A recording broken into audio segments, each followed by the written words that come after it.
नमस्कार। नई बुलंदी कार्यक्रम में आप सभी का स्वागत है। झारखंड देश का सबसे बड़ा रेशम उत्पादक राज्य है। यह प्रदेश वन प्रदेश है, इसलिए तसर रेशम के उत्पादन में इसकी अपनी भूमिका है। बहुत सारे किसान इससे जुड़े हुए हैं। ग्रामीण क्षेत्रों में रोजगार सृजन करने में तसर रेशम की क्या भूमिका है, इसी विषय पर आज हम बात करेंगे। इस विषय पर बातचीत करने के लिए हमारे साथ केंद्रीय तसर रेशम संस्थान के हमारे निदेशक डॉक्टर NB चौधरी स्टूडियो में मौजूद हैं। सर, इस कार्यक्रम में आपका स्वागत है। नमस्कार। नमस्कार जोहार। अभी तसर रेशम उत्पादन में झारखंड का 70% भागीदार हैं जी। देश में 1600 मीट्रिक टन का रॉ सिल्क तसर उत्पादन हो रहा है। इसमें 70% केवल झारखंड स्टेट से है। बिल्कुल। प्रथम स्थान में झारखंड है और दूसरे स्थान में छत्तीसगढ़ के बाद उड़ीसा के बाद लगभग 70% झारखंड, 12% छत्तीसगढ़ से है और 8% रेशम उत्पादन, तसर रेशम उत्पादन उड़ीसा से है। रिमेनिंग 10% रिमेनिंग राज्य से है। ये तसर केवल हमारा पूरा दुनिया में किधर आयरन और मैंगनीज और कोल माइंस है, उधर तसर उत्पादन है। ये केवल मध्य भारत में 10 स्टेट है वो ट्रॉपिकल तसर के लिए जी जलवायु वातावरण जी अनुकूल है। जिन राज्यों की आप बात कर रहे हैं डॉक्टर साहब, जैसे आपने झारखंड की बात की, उड़ीसा की बात की या छत्तीसगढ़ की बात की, इन राज्यों में जो ग्रामीण हैं वो ये क्षेत्र अमूमन आदिवासी बहुल क्षेत्र हैं। रोजगार सृजन की क्या संभावनाएं दिखाई पड़ती है यहाँ?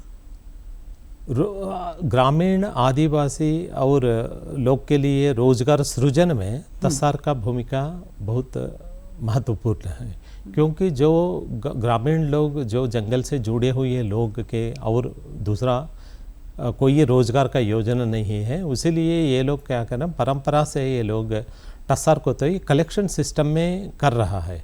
जो जंगल में जो तसर ककून मिलता है उसको कलेक्ट करके कल्टीवेशन कर रहा है। हमारा संस्थान केंद्रीय तसर अनुसंधान एवं प्रशिक्षण संस्थान केंद्रीय रेशम बोर्ड के अंतर्गत वस्त्र मंत्रालय के अधीन में काम कर रहा है। हमारा संस्थान 1964 में इधर एस्टैब्लिशमेंट हुआ है झारखंड में। 70% 60 साल से हम लोग एक कल्टीवेशन सिस्टम को कलेक्शन सिस्टम को कल्टीवेशन सिस्टम बनाने में लिए हम लोग बहुत आगे बढ़ चुका है। मैंने अब जो परंपरा थी उसको आपने एक व्यवस्थित रूप दिया है। व्यवस्थित रूप में हम लोग आगे बढ़ रहे हैं। तो किस तरह से आगे बढ़ रहे हैं? इस तरह अभी जो भी माइनिंग एक्टिविटी किया है वो अफॉरेस्टेशन प्रोग्राम में जो माइंड आउट एरिया है उसमें अर्जुन और आसन पेड़, टर्मिनल टोमेटोसा और टर्मिनलिया अर्जुना बोलता है, ये पेड़ दो पेड़ मुख्य रूप का आहार है ये तसर के रेशम कीट को। ये रेशम कीट है, आंतरिया मिलेटा बोलता है हम लोग। ये जो एफॉरेस्टेशन प्रोग्राम में जो माइंड आउट एरिया है उधर के लिए सूटेबल प्लांट है टर्मिनलिया अर्जुना और टोमेटोसा। ये दोनों को हम लोग प्लांटेशन, इकोनॉमिक प्लांटेशन बोलता है। इकोनॉमिक प्लांटेशन करके उधर हम लोग कंट्रोल्ड कंडीशंस में तसर कल्टीवेशन कर सकता है। तो झारखंड जैसा आप बात कर रहे हैं कि झारखंड बहुत बड़ा उत्पादक है, कितने लोग इसमें शामिल हैं तकरीबन इस राज्य में? इसमें लगभग पूरा देश में 3.5 लाख लोग तसर रेशम उद्योग से जुड़ा हुआ है। उसमें लगभग 2.3 million people, 2.3 lakh people Jharkhand state से ही है केवल। अच्छा, एक मतलब बड़ा क्षेत्र है। बड़ा क्षेत्र, बड़ा उद्योग है। डॉक्टर साहब, बहुत आम ये धारणा है लोग यहाँ जुड़ने के पीछे, ककून की जो कीमत है वो सही नहीं मिल पाती है। कई बार हम लोगों ने देखा है कि ककून औने पौने दाम पर किसानों को बेचना पड़ता है। आप बोर्ड के प्रमुख हैं, इस दिशा में आप क्या सोचते हैं? हमारा सेंट्रल सिल्क बोर्ड, केंद्रीय रेशम बोर्ड बेंगलुरु के अधीन में जो हमारा संस्थान है CTRNTA बोलता है, इसका अधीन में हम लोग का 1972 में RMB करके एक रॉ मटेरियल बैंक चाईबासा में इस्टेब्लिश किया है। ये रॉ मटेरियल बैंक का मेन उद्देश्य क्या है, जो भी मिडिल मैन से जो फार्मर को जो आमदनी मिलना है ककून को, बहुत कम रेट मिडिल मैन लेने से ककून हम लोग खुद परचेज करेंगे। ये साल पूरा हम लोग ने मिनिमम रेट अच्छा क्वालिटी ककून को ₹6 ₹7 तक हम लोग रेट फिक्स किया है based on the silk content of the cocoon. इसीलिए पहले जैसा मिलता था ₹1 ₹2 मिलता था किसान को, अभी हम लोग का आरएमबी इंटरवेंशन से हम लोग पूरा अभी मिनिमम सपोर्ट प्राइस देने के लिए साइंटिफिक रूप से जी जो बेस्ड ऑन दी 1 किलो का सिल्क का ₹7,200 कैलकुलेशंस पे जितना सिल्क क्वालिटी अच्छा मिलेगा ₹7 तक ककून का दाम किसान को मिलेगा। आप लंबे समय से अनुसंधान और प्रशिक्षण केंद्र दोनों ही है, ये लंबे समय से ये काम कर रहा है। 75 वर्षों की उपलब्धियों को आप किस तरह से देखते हैं? केंद्रीय रेशम बोर्ड भारत सरकार वस्त्र मंत्रालय के अधीन में जो काम कर रहा है 1948 से अधिनियम से अभी 1949 में एस्टैब्लिशमेंट हो गया है। लगभग हमारा केंद्रीय रेशम बोर्ड का 75 साल होने वाला है दिस ईयर। हम लोग अभी कंक्लूडिंग जो प्रोग्राम है फाइनल प्रोग्राम अभी हमारा Shri P Shiv Kumar ji IFS member secretary केंद्रीय रेशम बोर्ड के आध्वर्य में के मैसूर में हम लोग ये महीना 20 तारीख को हम लोग कार्यक्रम रखा गया है। उसमें माननीय हमारा टेक्सटाइल मिनिस्टर है कपड़ा मंत्री श्री गिरिराज सिंह साहब और अनेक गण्यमान्य व्यक्ति वस्त्र मंत्रालय से आएगा। ये कार्यक्रम में लगभग 2000 फार्मर भी हम लोग ने बुलाया है पूरा देश से। तो ये जैसे आप बता रहे हैं कि 75 वर्ष इसके पूरे होंगे, किसान कुछ योजनाएं, कुछ भावी योजनाएं यहाँ इसको ज़्यादा प्रमोट करने के लिए कुछ नई चीज़ें आपने शामिल की हैं? पर्टिकुलरली हम लोग तसार के बात देखने से अभी हमारा मिनिस्ट्री ऑफ टेक्सटाइल्स से जो इंस्ट्रक्शंस आदेश आ गया है हम लोग टसार रिवाइवल प्लान बनाया है। टसार रिवाइवल प्लान ये केवल 10 राज्य के लिए 2800 करोड़ का प्रोजेक्ट है। उसमें 70% लगभग 1920 करोड़ का प्रोजेक्ट है झारखंड, सिर्फ झारखंड के लिए है, क्योंकि इधर जो टसार का खेती ज़्यादा होता है उसके लिए हम लोग रिवाइवल प्लान में ज़्यादा ये अलॉटमेंट करने के लिए प्रपोजल भेजा गया है। अभी लगभग देश में 600 सेल्फ हेल्प ग्रुप्स इससे जुड़ा हुआ है। इसको हम लोग और ये टसार रिवाइवल प्लान 2029-30 तक और 300 सेल्फ हेल्प ग्रुप को जोड़ेंगे इसमें। और इसके तहत से अभी आप लोग जो रोजगार सृजन है लगभग 10 लोगों के लिए 10 राज्य में अभी रोजगार भी सृजन हो जाएगा। जैसे डॉक्टर साहब, जैसे हम देखते हैं कि तसर उत्पादन ही सिर्फ यहाँ के लोग करते हैं, कोकून का उत्पादन करते हैं, फिर एक वैल्यू चेन के रूप में हम इसको विकसित नहीं कर पा रहे हैं। किस तरह से इस दिशा में काम कर रहे हैं आप? हम लोग अभी एक परियोजना स्टडी लेने के लिए प्रपोजल दिया गया है केंद्रीय रेशम बोर्ड के लिए। वो प्रपोजल हमारा रिसर्च एडवाइजरी कमेटी में भी पास हो गया है। उसको एक्सपोर्ट वैल्यूएशन में क्या क्या ये हमारा रेशम टसर रेशम के लिए एक्सपोर्ट में क्या क्या प्रॉब्लम्स आ रहा है, वाट एवर जो एक्सपोर्टर्स क्या प्रॉब्लम्स फेस कर रहे हैं उसको स्टडी करके आगे इसको वैल्यू चेन में बढ़ाने के लिए हम लोग एक परियोजना के रूप में भी काम कर रहे हैं। बिल्कुल डॉक्टर साहब, झारखंड में जो महिलाएं हैं बहुत मेहनती हैं, पुरुषों के साथ साथ महिलाएं भी इस दिशा में बहुत काम करती हैं। आप इसे किस तरह से देखते हैं? महिलाओं को भी रोजगार मिलेगा इसमें? किस तरह का रोजगार? वस्त्र मंत्रालय के समर्थ ट्रेनिंग प्रोग्राम के अंतर्गत हम लोग अभी कुछ प्रशिक्षण रीलिंग और स्पिनिंग एक्टिविटी में, बुनाईकरण में ट्रेनिंग प्रोग्राम्स ले रहा है। अभी जो भी ग्रामीण महिला लोग हैं उसको रीलिंग और स्पिनिंग एक्टिविटी में ये करके हम लोग एक इंक्यूबेशन सेंटर भी ओपन किया है। वो इंक्यूबेशन सेंटर में वो लोग काम करेगा। वो लोग को घर में बैठ के ककून से धागा निकलने के तरीका सिखाने से वो लोग को रोजगार बढ़ेगा। जी, ये एक लंबे समय से इस दिशा में किसान जुड़े हुए हैं, प्रोग्रेस भी हो रहा है। बहुत सारे ऐसे लोग हैं क्षेत्र में जो इससे जुड़ना चाहते हैं। अगर वो इससे जुड़ना चाहे तो किस तरह से जुड़े इस उद्योग से? अभी जो भी टसार कीट पालन करना है, ककून कलेक्शन करना है, कलेक्शन को कल्टीवेशन भी कर सकता है वो लोग इकोनॉमिक प्लांटेशंस में। फार्मर ककून उत्पादन करने के बाद उत्पादन के साथ साथ ककून ना भेजे, वो लोग अपने घर में ही बैठ के धागा करना, रीलिंग और स्पिनिंग एक्टिविटी करने से उसको यार्न को सेल कर सकता है। यार्न को सेल करने से अभी सपोज हमारा गोड्डा के पास अभी जो क्लस्टर्स है जी, उधर जो धागाकरण करके वो लोग बुनाईकरण भी कर रहा है। वो पूरा साड़ी वस्त्र निर्माण होने के बाद, पूरा मधुबनी पेंटिंग से सब होने के बाद साड़ी सब भागलपुर जाता है। भागलपुर सिल्क के नाम पर वो एक्सपोर्ट भी जा रहा है। अच्छा, ये मतलब भागलपुर सिल्क का तो एक बड़ा नाम भी है, विभिन्न क्षेत्रों में इसकी जानकारी भी बहुत सारे लोगों को है। फॉरेस्टेशन की भी बात आती है इस क्षेत्र में, इस दिशा में भी कुछ काम चल रहा है? इसमें देखिए, एफॉरेस्टेशन प्रोग्राम में अब टर्मिनल या जनरल टर्मिनल या टोमेंटेसा प्लांटेशन करने से हर एक पेड़ है ना, आपको 10 साल के पेड़ बनने के बाद हर एक घंटा में 2.5 kg का कार्बन डाइऑक्साइड को शोषण लेके वो एक पेड़ 1.75 kg ऑक्सीजन प्रति घंटा में देता है। ये बायोडाइवर्सिटी के लिए भी ये एक अच्छा ये रहेगा। और एक क्लाइमेट, जल, जमीन, जंगल और जलवायु के लिए बहुत टस्सार अनुकूल है अभी। बिल्कुल, पेड़ों की भी रक्षा इससे हो रही है।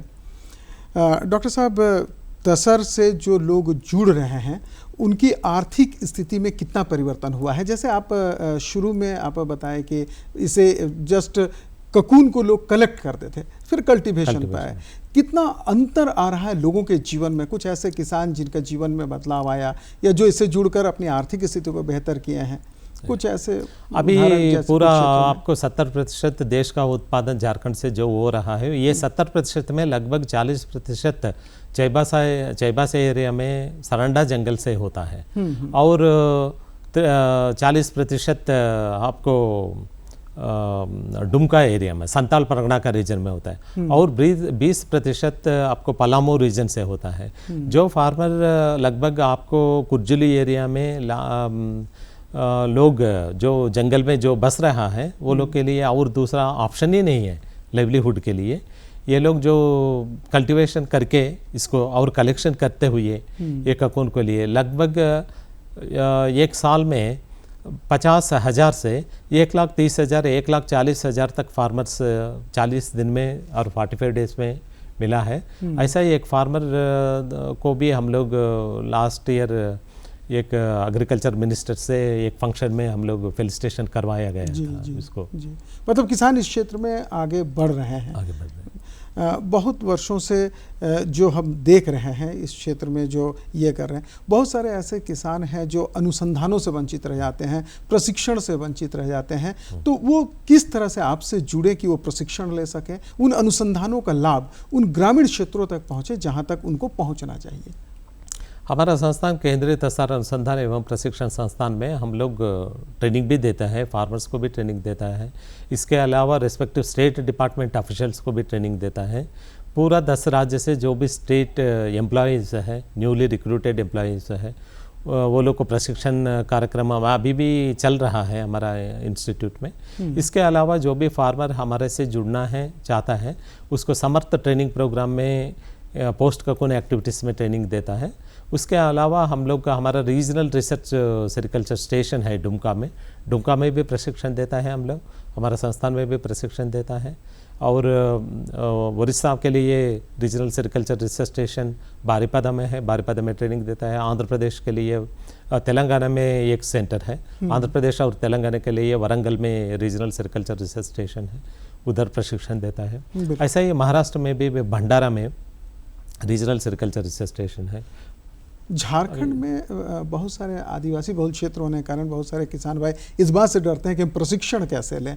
क्या इसके लिए आपने कुछ क्वालिफिकेशन या कुछ इस तरह की बातें, जैसे आपने बताया कि कुछ पदाधिकारी हैं जो नए रिक्रूटेड हैं उनको प्रशिक्षण देते हैं, कई स्तरों पर प्रशिक्षण, लेकिन जो ग्रास रूट लेवल पर काम कर रहे हैं वो अगर प्रशिक्षण लेना चाहें तो वो क्या उसके लिए कुछ निश्चित नियम है, कुछ तरीके हैं? ऐसा प्रोग्राम्स हम लोग किसानों के लिए स्किल एनहेंसमेंट ट्रेनिंग प्रोग्राम्स करते हैं। स्किल एनहेंसमेंट ट्रेनिंग प्रोग्राम हमारा सब यूनिट्स में रीजनल सेरिकल्चर रिसर्च स्टेशन है और रिसर्च एक्सटेंशन सेंटर्स है उसमें करते हैं। उसके अलावा कोई फार्मर थ्रू फॉरेस्ट डिपार्टमेंट से भी और कोई हिंडाल्को ग्रुप ऐसा कॉर्पोरेट सेक्टर से भी आने से भी हम लोग 1 वीक ट्रेनिंग प्रोग्राम देता है। नहीं तो हम लोग वो उसका ग्रामीण स्तर पर जाके उधर ही हमारा साइंटिस्ट को हम लोग डिप्यूट करेंगे। बिल्कुल, यही हम जानना चाह रहे थे। ऑनलाइन ट्रेनिंग प्रोग्राम, हाँ, वहाँ से जो अनुसंधान है वो ग्रामीण क्षेत्रों तक, ग्रामीण क्षेत्र में देता है।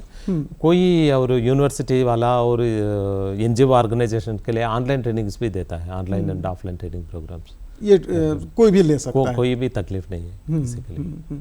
तो जो हम अभी आज बात कर रहे हैं डॉक्टर साहब की ग्रामीण क्षेत्रों में रोजगार सृजन का, ये ग्रामीण क्षेत्र से ये शहरी क्षेत्र में भी बहुत सारे ऐसे लोग हैं जो पढ़े लिखे हैं, इससे जुड़ना चाहते हैं, तो वो शहरी क्षेत्र में उस रोजगार को कैसे ले आ सकते हैं?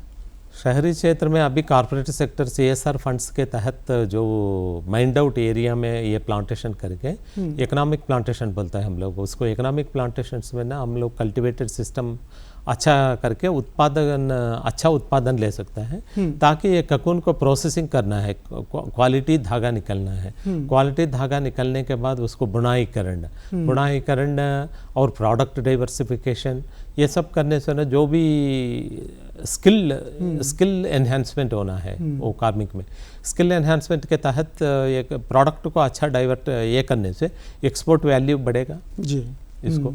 और इसके अलावा इसका जो क्वालिटी सिल्क है, इसमें जब रीलिंग करेंगे वो सेरिसिन करके एक प्रोटीन है, वो प्रोटीन बाहर पानी में वेस्ट हो रहा है। हम लोग हमारा इंस्टीट्यूट में हम लोग रिसर्च करके एक टेक्नोलॉजी डेवलप किया है, उसको पेटेंट भी किया है। अभी शॉर्टली हम लोग वो टेक्नोलॉजी को बाहर एंटरप्रेन्योर को दे रहा है। उससे क्या मतलब है, जो वेस्ट जाने वाला सेरिसिन को एक्सट्रैक्ट करके उसको फार्मास्यूटिकल्स में और कॉस्मेस्यूटिकल्स में, पर्टिकुलरली दी स्किन केयर प्रोडक्ट्स में यूज करेंगे, उसके वैल्यू एडिशन ज़्यादा बढ़ेगा फार्मर के लिए। जो हम बोल रहे थे कि शहरी क्षेत्र में कैसे आ सकता है, तो जो प्रोडक्ट के बाद जो बच जा रहा है उसका भी उपयोग किया जा सकता है, बाई प्रोडक्ट के रूप में उसका उपयोग किया जा सकता है। किसानों को आप किस तरह से संदेश देना चाहेंगे? किसानों के लिए अभी पेड़ को अच्छा से पालन करना है। टर्मिनेलिया अर्जुना भी हो, जो टोमेटोसो भी हो, जो भी पेड़ पुराना पेड़ हो गया है, बार बार रेयरिंग करते हुए उसको पोटेंशियल कम हो गया है, नया पेड़ लगाना है। नया पेड़ लगाने से और 60-70 साल 100 साल तक उसका फुल पोटेंशियलिटी है पेड़ के लिए। पेड़ तो बहुत अच्छा पेड़ है ये, एक बार आप लगा देने से पूरा अपना कई पीढ़ी उस पर कई पीढ़ी आप ककून को हार्वेस्ट कर सकता है, कोई चिंता नहीं है। जैसे आपने बताया कि एक पीढ़ी उसमें ले ली, दूसरी पीढ़ी का भी ये हो गया, लेकिन लंबे समय तक क्या उसमें जो ये होता है उसमें कुछ चेंजेज की जरूरत होती है उन पेड़ों उसको में? हम लोग पोलार्डरिंग एंड प्रूनिंग करता है ना, ज़्यादा बार पोलार्डरिंग करते करते हुए 60-70 साल होने के बाद वो पेड़ का थोड़ा पोटेंशियल कम होने लगता है, बिकॉज ऑफ हेवी पोलार्डरिंग प्रूनिंग के बाद उसके जो भी पेड़ जो पोटेंशियल कम हो गया है उसका जगह पे नया पेड़ लगा देने से अच्छा पैदावार, लीफ क्वालिटी लीफ आ जाएगा। क्वालिटी लीफ आने से ना अच्छा DFL आप लोग ब्रशिंग कर सकता है। बिल्कुल। डॉक्टर साहब, इसी से जुड़ा हुआ और एक प्रश्न है कि कई बार रोगग्रस्त हो जाता है, ये पेड़ रोगग्रस्त हो जाता है, किसान उससे आमदनी नहीं प्राप्त कर सकते हैं, तो अगर किसी तरह का रोग या किसी तरह का कीट या किसी तरह की समस्याएं आती है, उसके समाधान के लिए आपके केंद्र की तरफ से क्या योजनाएं हैं? अभी आप जलवायु में बहुत क्लाइमेट चेंज हो रहा है, होने के बाद उसमें क्या हो रहा है, अभी समर सीजन है ना, एक साल से एक साल समर सीजन शिफ्ट हो रहा है मीन्स लास्ट ईयर 5 दिन ज़्यादा बढ़ने से नेक्स्ट ईयर 7 दिन भी बढ़ सकता है, और एक नेक्स्ट ईयर 8 दिन भी बढ़ सकता है summer season, because of shifting change in the temperature. ये टस्सर कीट पालन में अंडा बनाने में कुछ दिक्कत आ रहा है।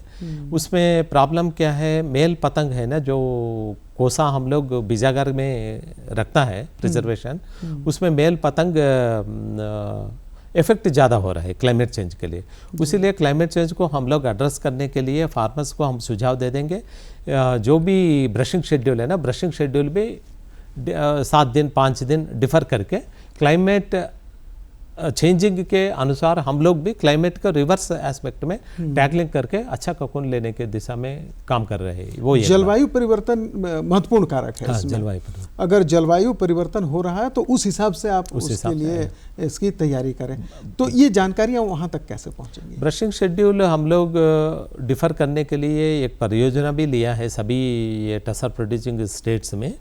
ये हम लोग, हमारा sericulture extension education management section है, हम लोग को सीम बोलता है, उसके तहत हम लोग समय समय पर फार्मर्स के लिए अवेयरनेस प्रोग्राम्स, ग्रुप डिस्कशंस और इसके अलावा रेशम कृषि मेला, ये सब करके हम लोग उसको knowledge transfer lab to land programmes के तहत और उसको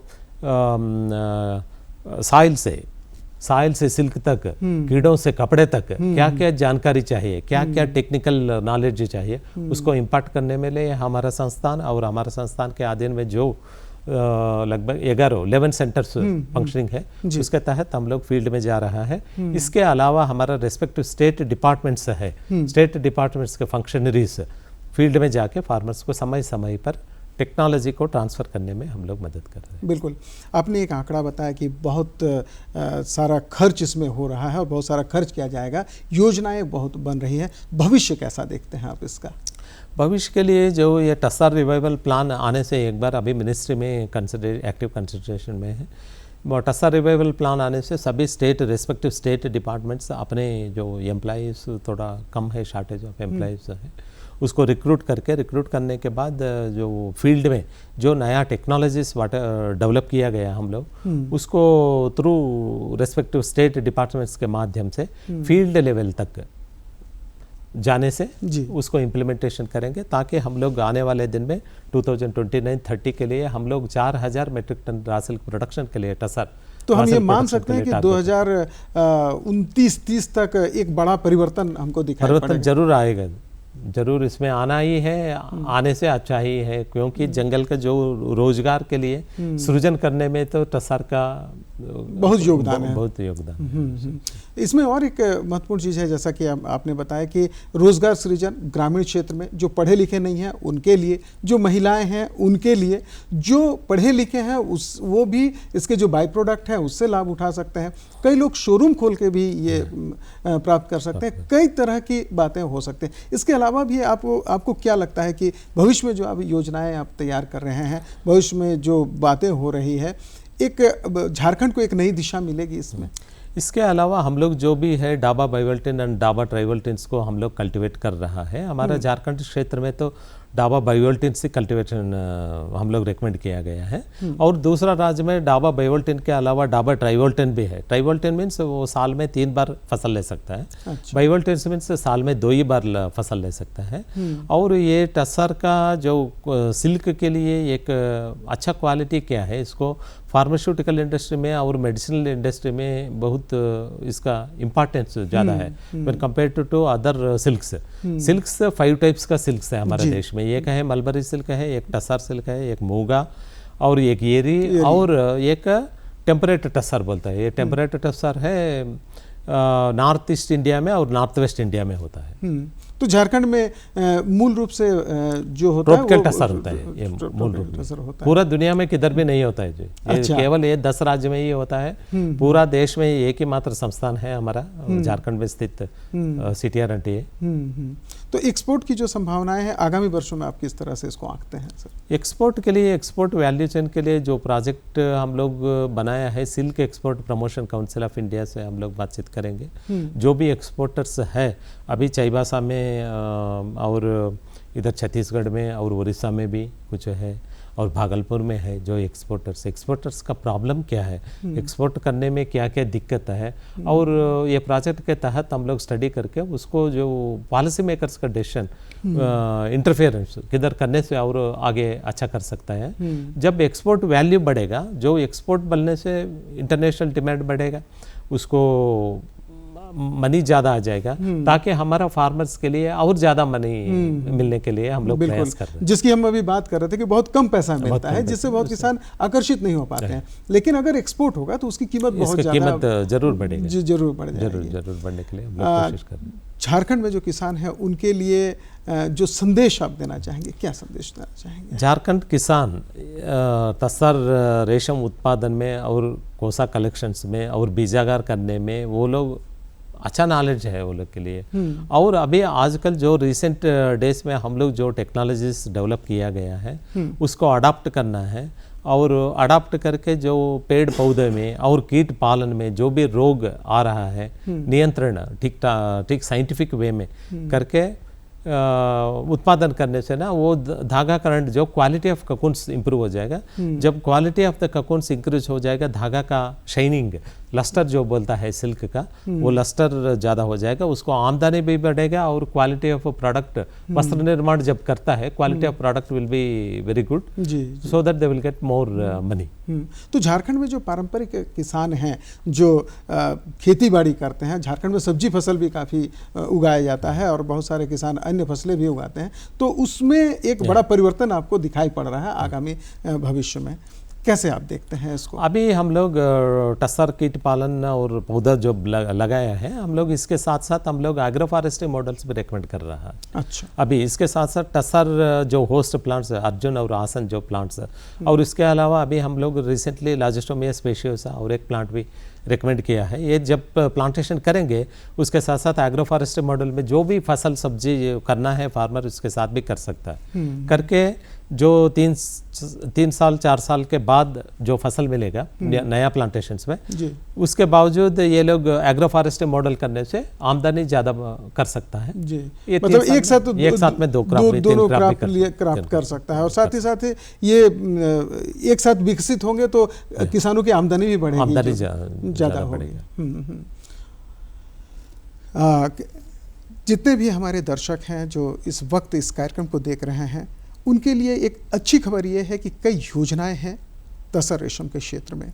इन योजनाओं को सफलीभूत होने में कोई नहीं रोक सकता अगर आप इससे जुड़ें। निश्चित रूप से बतौर निदेशक डॉक्टर NB चौधरी ने भी बहुत सारे कदम उठाए हैं, सरकार बहुत सारे कदम उठा रही है, साथ ही साथ हमारे केंद्र और राज्य सरकारों का प्रयास रहा है ताकि ग्रामीण क्षेत्रों में रोज़गार तो मिले ही मिले, शहरी क्षेत्रों में भी रोज़गार मिलता रहे। आप इस कार्यक्रम से जुड़ें, आप जानें और एक रेशम हब के रूप में झारखंड को और भी विकसित करें। डॉक्टर साहब, आप हमारे इस कार्यक्रम में आए, आपने बहुत अच्छी जानकारी दी, इसके लिए आपका बहुत बहुत धन्यवाद। आपसे भी चाहेंगे इजाज़त। नमस्कार। नमस्ते।